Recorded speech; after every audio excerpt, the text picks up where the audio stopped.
Hola,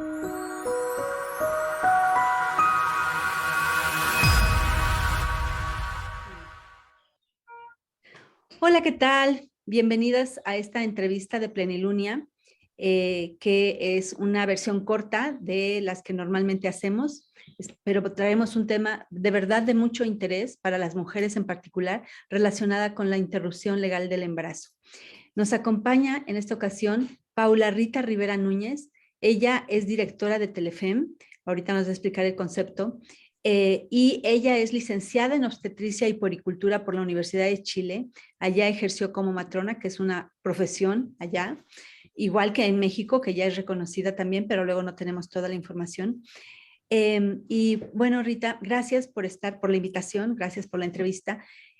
Quisiera que nos compartieras cómo es que ustedes que recién acaban de incursionar en el mercado porque finalmente no deja de ser un mercado, es un servicio que se ofrece porque ya es legal la interrupción del embarazo en México, en 7 estados de la República, incluida la Ciudad de México. ¿Cómo ustedes encuentran, en función del estudio que hicieron de este terreno de donde se ejecuta la interrupción del embarazo en las mujeres, de lo que habían detectado antes de incursionar y ahora ya estando en él, confirmaron esa necesidad que existe de atención a las mujeres que andan buscando interrumpir el embarazo o que no tienen idea, no saben cómo, y el acompañamiento que ahora ustedes les dan a las mujeres con las mujeres que lo han hecho? ¿Podrías darnos ese panorama, por favor? Claro que sí. Bueno, antes de todo, pues saludar, agradecerle a ustedes, Maribel, por recibirme, por poder hablar un poco de este tema, y a toda la gente, obviamente, que está en la red, en la plataforma, que nos va a escuchar, ¿no?, esta conversación. Creo que uno de los puntos importantes tiene que ver con la pandemia, justamente, la pandemia que viene a golpear fuertemente en la salud pública, específicamente en la muerte materna, ¿no?, que es un indicador muy sensible de un país, ¿no? Habla de injusticia o de inequidad social, ¿no? Porque las muertes maternas son prevenibles. Dentro de este contexto de la muerte materna, hay un incremento importantísimo de la muerte materna, dada específicamente por el COVID. Pero el aborto sigue siendo, hoy, y como hace 10 años atrás, una de las causas maternas, de muerte materna directas, ¿no? Y en ese sentido, lo que nosotros encontramos es que hay una necesidad dentro de la población que está insatisfecha, ¿no? La gente busca, las personas tienen la necesidad, a lo mejor por diferentes razones y contextos, de interrumpir una gestación, ¿no? Y tenemos claro que aquellos países donde la interrupción legal del embarazo no existe, esos procesos, esos abortos, ocurren no solamente en la clandestinidad, sino que ocurren en términos de riesgo peligrosamente. Y la mujer muere por esa situación. Nosotros no estamos tan distintos del resto de países latinoamericanos, ¿no? Esto se da justamente en países en vías de desarrollo. Entonces, Telefem nace para poder aportar, ¿cierto?, de alguna manera, en el acceso a procedimientos que sean empáticos, que sean seguros, que sean libres de estigma, ¿verdad? Y que no terminen justamente engrosando las listas de muerte materna. ¿Y por qué digo que viene a aportar? Porque trata de mejorar el acceso que tienen las personas a este tipo de procesos que son seguros. Telefem es una organización sin fines de lucro que busca justamente poder aportar en la salud pública desde su pequeño terreno, ¿no? Y busca también justamente poder entregar a la persona que está gestando o a la mujer, ¿verdad? Entregarle una atención centrada en ella, ¿no? En sus necesidades, en su contexto, que sea integral, que sea personalizada, ¿no?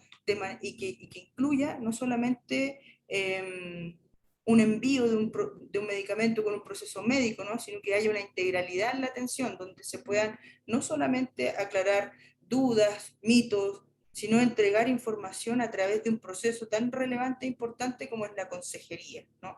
La consejería en salud sexual y reproductiva, la consejería en estos procesos es fundamental para que la persona pueda realmente hacer autogestión de sus procesos de salud.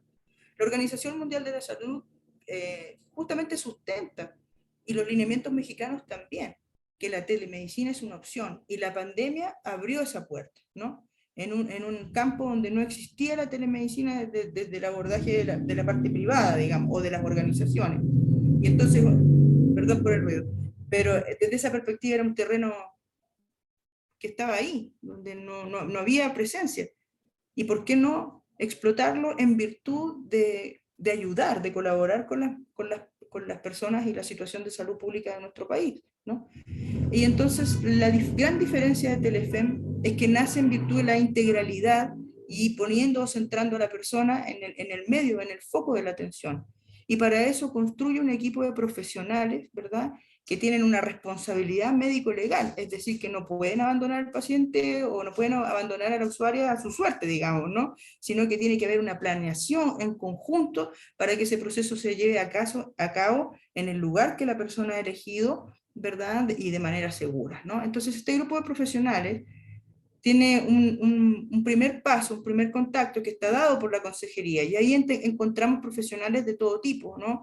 Licenciadas en psicología, diplomadas en sexualidad, educadoras de la sexualidad, matronas, enfermeras con orientación hacia la ginecología y obstetricia, pero que tienen competencias y herramientas también para la contención emocional, ¿verdad? Para establecer elegibilidad en relación al tiempo en que se puede utilizar el proceso que nosotros llevamos a cabo, que es medicado, ¿no? Enseguida te comento un poco de eso.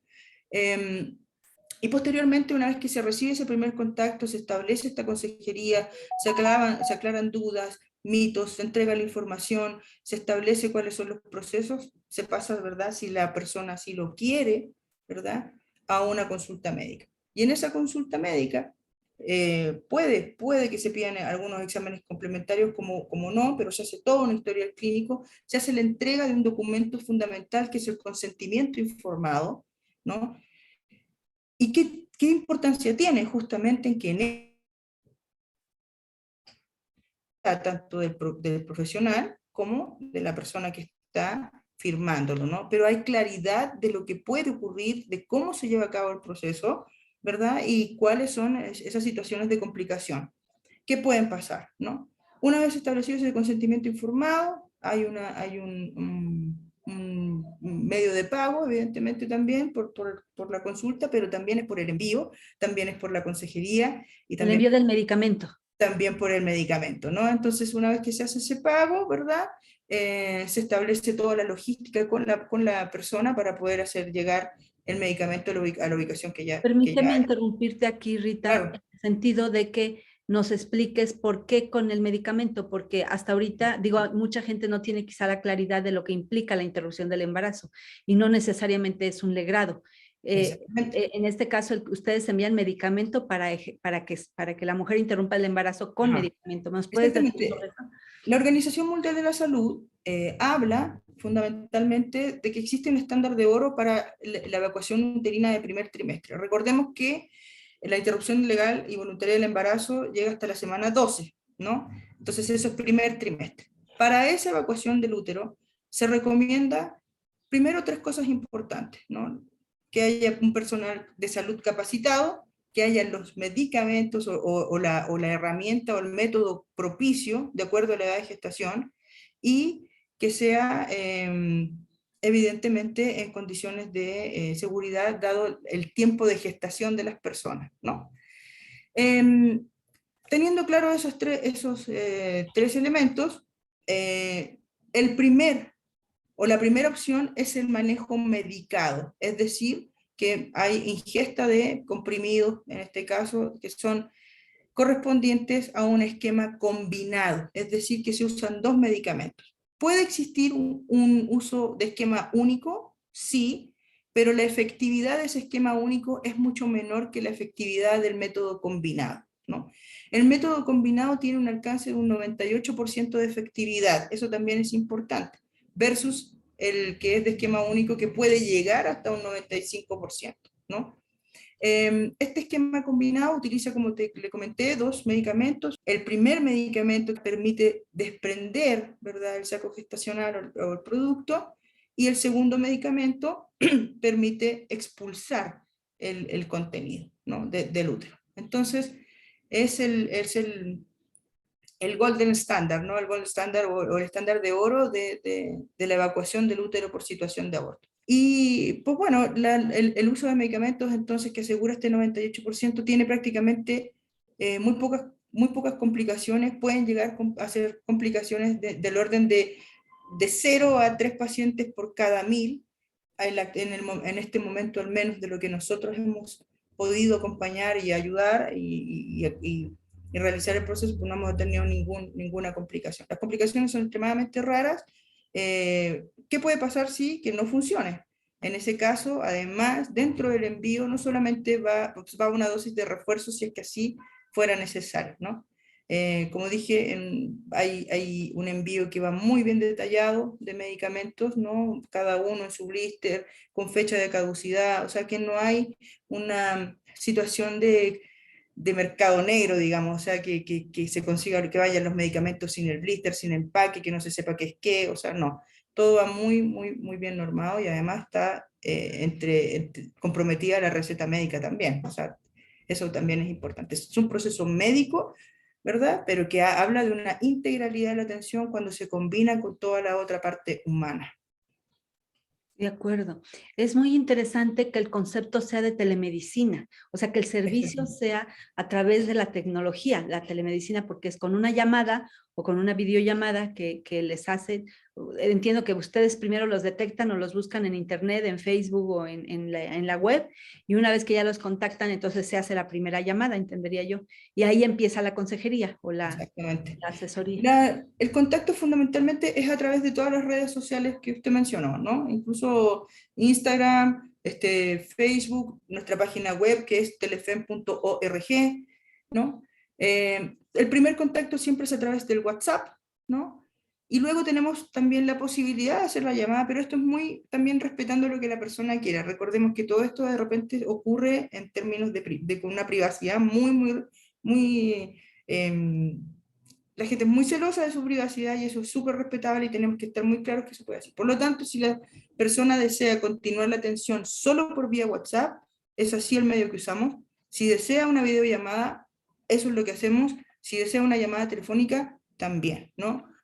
Lo que intentamos es dar una oferta de opción. También es importante que el primer contacto no genera una obligación.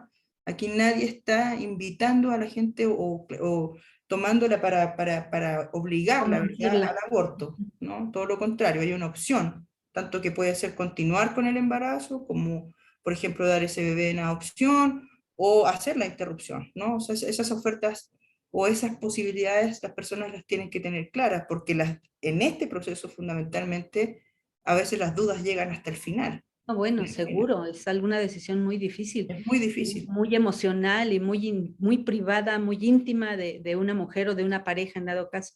Oye, Exactamente. en ese caso entonces, cuando está una mujer con dudas que ya empezó con ustedes su consejería y a la mera hora decide no abortar o está en esa duda, ¿ustedes la orientan? ¿También le hacen vínculos con instituciones que la... Claro, o sea, la idea es que si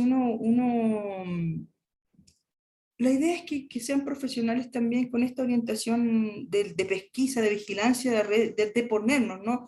O de prever ciertas cosas. Hace pensar que si una persona, nosotros detectamos algo que sea importante de tratar, debemos buscarle una red de atención a esa persona, ¿no? Es decir, que podemos tener, por ejemplo, voy a dar un ejemplo en términos de la edad de embarazo. Si una persona ha superado las 10 semanas de embarazo, ya no podemos hacer telemedicina porque el envío y demás es probable que no llegue dentro de lo que se necesita para ese proceso, ¿no? Y en ese sentido, pues la podemos derivar a una unidad conocida, a una unidad de gobierno, para que reciba su atención. En el caso de encontrar alguna manifestación del orden psicológico, que tú dijiste, ¿sabes qué? Esta persona pareciera que está en una depresión o está en una crisis, yo creo que lo correcto, o sea, lo correcto es hacer la derivación también en la búsqueda de aliados, fundamentalmente, que puedan eh, apoyar, ¿no? En ese sentido. No abandonar, fundamentalmente. Creo que en todos estos procesos también entra, voy a decir una palabra que a lo mejor no suena tan bien, pero en todos estos procesos entra la compasión, es decir, la empatía más la acción. Yo tengo empatía por estos procesos, pero además trato de buscar una acción que para la persona sea eh, beneficioso, ¿no? Por eso el trabajo integral también es importante, porque se ve un mismo proceso de diferentes esferas y dentro de esta atención tiene que haber, por supuesto, una transversalidad en tres cosas fundamentales: la perspectiva de género, la parte del enfoque de derechos, ¿verdad? Y la interculturalidad, que tiene que ver con la diferente cosmovisión que tengan diferentes, incluso de un estado a otro puede cambiar la visualización del mismo proceso. Ujú, correcto. Y quisiera que precisaras también, Rita, la parte de, como siendo que son una ONG que no tienen fines de lucro, su atención o su consejería y su acompañamiento que le dan a las mujeres o a las parejas, que puede ser para la interrupción legal del embarazo, tiene un costo accesible. ¿Podrías compartirnos sobre eso? Sí, por supuesto. Nosotros buscamos justamente alianzas que nos permitan tener un medicamento seguro, un medicamento que esté vigente, ¿verdad? Que además demos una consulta médica con ginecólogos. No estamos hablando de una consulta médica ficticia, ¿no? Son médicos ginecólogos, obstetras, ¿no? Que tienen varios años y algunos muchos años de experiencia. Y la consejería también está incluida, más el seguimiento y el envío de los medicamentos. Entonces, por esas 5 cosas prácticamente, cobramos 950 pesos. Si la persona desea o deseara tener un envío más rápido, un envío express que llamamos, entonces tiene que agregar un valor un poco mayor solamente por el envío, que son 115 pesos si no me equivoco, ¿no? Y entonces, pues me parece a mí que dentro de la esfera que existe o de la oferta del mercado, somos una opción accesible, que es lo que nosotros buscamos, más que el lucro. Por eso somos sin fines de lucro, no estamos buscando el poder generar realmente un impacto de alguna manera en la salud pública, ¿no? De nuestro país, en la salud de las personas, ¿no? Estamos buscando impactar. Muchas veces nos ha pasado que a lo mejor el valor nos ha generado desconfianza y a lo mejor hasta es entendible, pero bueno, creo que a futuro eso irá cambiando cada vez más, ¿no? Hemos tenido un incremento también de gente y eso habla de que hay una necesidad, hay una necesidad de la gente que está insatisfecha y por eso el número de contactos aumenta y por eso la búsqueda, ¿no? Entonces, algo hay que hacer, ¿no? Hablando ya desde otro punto de vista, algo hay que hacer a nivel de gobierno, en las diferentes entidades federativas. No me cabe duda que seguirán sumándose en la legalidad, ¿no? Muy bien, pues muchas gracias, Paula Rita Rivera Núñez, por tu explicación, por esa iniciativa que se ve que era necesaria y que se está aprovechando, que está ya como una opción para las mujeres. Felicidades y ahora sí que les auguramos mucho éxito y que sigan creciendo, asesorando a las mujeres, acompañándolas y que pues haya cada vez menos mujeres que se arriesguen a hacerlo sola, ¿no? Solas, sin ayuda, Exacto. sin compañía, porque entonces es muy riesgosa y eleva el número de muertes maternas, como dijiste. Exactamente, creo que esa reflexión, Maribel, es probablemente lo que uno debe sacar en cuenta, ¿no? Para que esas mujeres que van a hacerlo de todas maneras en un ambiente peligroso y que pueden engrosar la lista de muerte materna, imagínate lo que significa que una madre muera con 2, 3 hijos, o sea, es algo caótico, ¿no? Entonces, pues, te agradezco muchísimo el espacio y pues también ahí decirle a la gente que, si me permite repetir mi página web, ¿no? telefem.org. Puedes encontrarnos también en Telefem, en Facebook o en Instagram, @Telefem. Entonces, pues ahí están. Creo que el primer paso para salir de una situación incómoda o de una situación agobiante es buscar ayuda y perder el miedo, ¿no? No hay una obligación en esto, pero sí es que bueno es recibir información y Claro. orientación. Muy bien. Muchas gracias. Muchas gracias. Muchas gracias a ustedes por escuchar esta entrevista y nos vemos en la siguiente.